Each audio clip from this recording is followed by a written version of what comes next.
Assalamualaikum teman-teman, perkenalkan nama saya Eminda Putri, MPN 2314-2310-27. Di sini saya akan menjelaskan 3 materi. Yang pertama, materi mikroskop. Di sini terdapat gambar mikroskop majemuk dengan mikroskop stereo. Terlihat perbedaannya bahwa mikroskop majemuk memiliki meja preparat, dan untuk mikroskop stereo ini langsung pada objeknya. Selanjutnya, untuk pengertian mikroskop, ada yang tahu nggak sih? Ya, mikroskop adalah alat optik yang digunakan untuk melihat benda yang sangat kecil yang tidak dapat terlihat dengan mata manusia atau mata telanjang. Dua jenis mikroskop yang sering kita gunakan ialah mikroskop cahaya dan mikroskop elektron. Kemudian, ilmu yang mempelajari benda kecil dengan menggunakan mikroskop disebut dengan mikroskopi.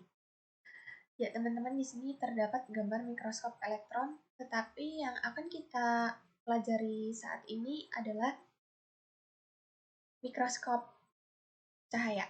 Dan mikroskop cahaya itu sendiri terdiri dari dua, yaitu mikroskop stereo dan mikroskop majemuk. Untuk mikroskop stereo digunakan untuk melihat benda yang relatif besar atau tebal, yang memiliki perbesaran 7-30 kali. Dan objeknya yaitu 3 dimensi, terdiri dari lensa monokuler, binokuler, dan trikuler. Dan untuk mikroskop stereo ini tanpa menggunakan kondensor. Lalu, mikroskop majemuk digunakan untuk melihat mikroba dengan perbesaran 40-100 kali. Nah, biasanya sampel yang digunakan nih, sel hewan, sel tumbuhan, darah, kromosom, dan bakteri. Mikroskop ini menggunakan lensa kondensor, teman-teman. Kemudian materi yang kedua yaitu determinasi serangga. Untuk serangganya itu sendiri merupakan pemilik jumlah spesies yang paling banyak, jumlah hewan yang paling banyak dalam kingdom Animalia.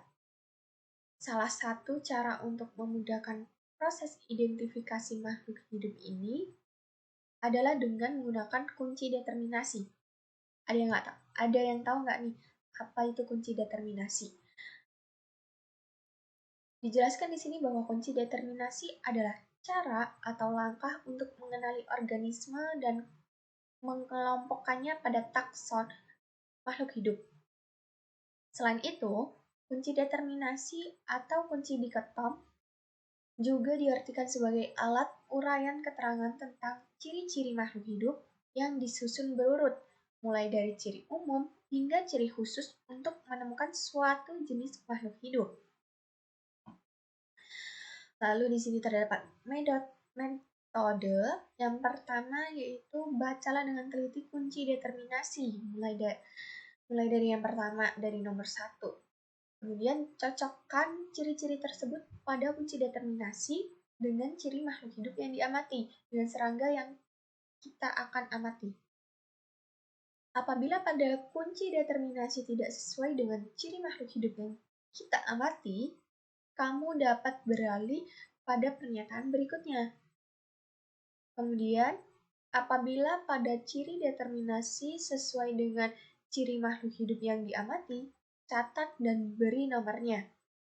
Kamu dapat lakukan hal ini sampai memperoleh nama famili, ordo, kelas, dan spesies dari makhluk hidup yang diamati. Jadi sebelum kita menentukan kunci determinasi, kita cari terlebih dahulu nama famili dari serangga yang akan kita amati. Lalu, materi yang ketiga yaitu insektarium. Teman-teman bisa lihat di sini adalah koleksi insektarium, ada belalang, kupu-kupu, dan masih banyak lainnya. Dan untuk pengertiannya, insektarium ialah awetan serangga yang dibuat untuk belajar struktur tubuh luar serangga secara mendalam, terutama yang berhubungan dengan ciri khas atau taksonomi serangga serta untuk memenuhi kebutuhan pada masa yang akan datang, Siapa tahu di masa yang akan datang serangga tersebut mengalami kelangkaan bahkan kepunahan. Nah, insektarium ini sangat bermanfaat pada saat-saat itu. Insektarium terbagi menjadi dua, yakni insektarium kering dan insektarium basah. Apa sih bedanya? Lanjut, insektarium kering dilakukan dengan pengeringan serangga hingga kadar air yang sangat rendah, biasanya menggunakan oven atau sinar matahari. Lalu awetan basah dilakukan dengan mematikan hewan dengan alkohol, lalu dibersihkan dan dimasukkan ke dalam toples kaca yang berisikan alkohol 70%.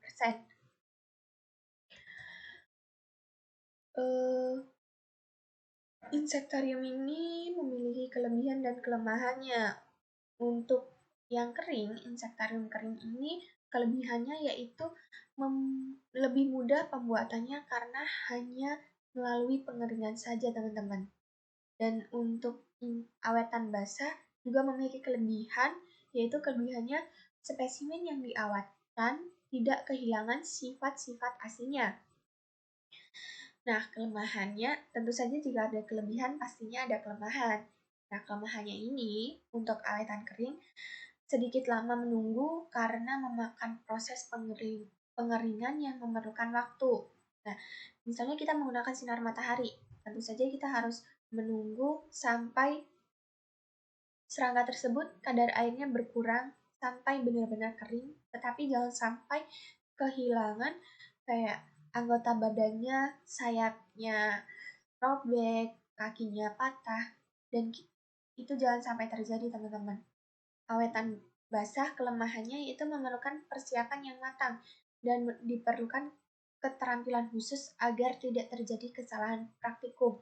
Seperti tangan kita harus bersih sebelum kita membersihkan serangga kita, lalu kita beri alkohol, dan di dalam toples kaca itu kita harus menyimpannya dengan aman supaya tidak menguap dan kadar alkoholnya itu hilang, teman-teman, yang menyebabkan insektarium kita gagal. Sekian materi dari saya, semoga bermanfaat. Mohon maaf jika ada salah kata. Saya akhiri. Wassalamualaikum warahmatullahi wabarakatuh.